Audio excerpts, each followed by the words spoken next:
Ready? So we are going to revisit the two-step story problem page. We're going to do problem number 3 together. So if you could get that piece of paper out or wherever you are in your journal, that would be great.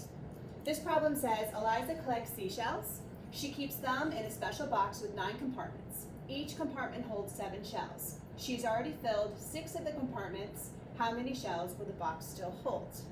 So in order to come up with a equation to help us solve this problem, we need to look back at the problem and see what it's telling us.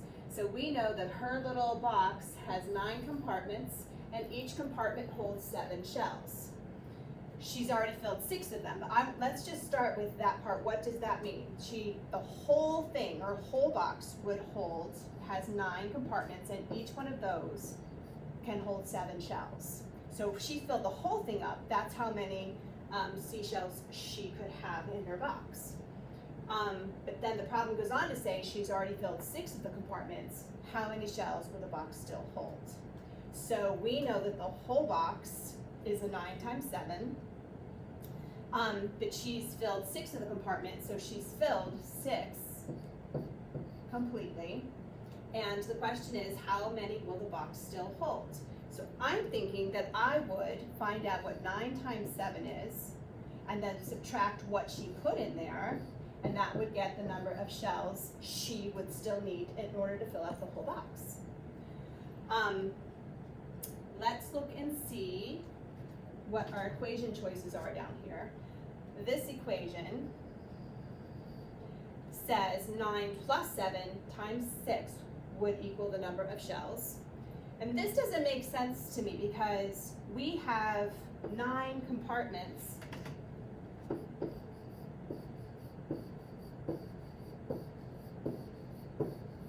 That's a lot of them.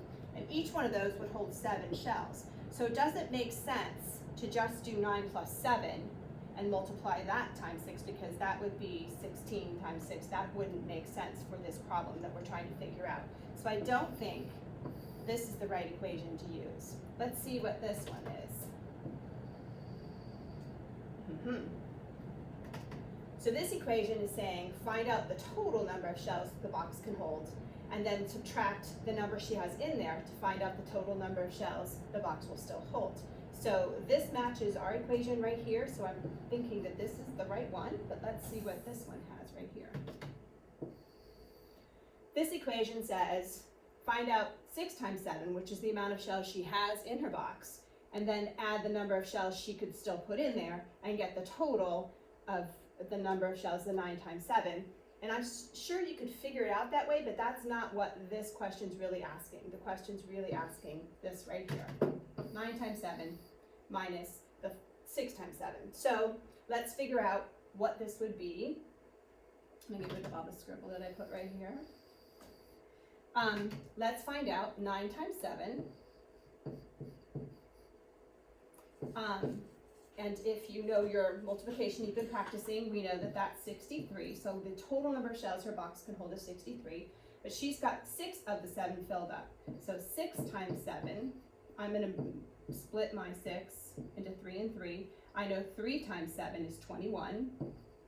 And 21 and 21 is 42. So she's got 42 shells in here. And so we really have to take the 63 and minus the 42 that she has. I'm going to do traditional algorithm for this. And we can find that she's got 21 shells left to fill up her box. If you wanted to do subtraction another way, you could say 63 minus the 40, and that would give you 23, and then you'd have to minus the 2 for 21 shells.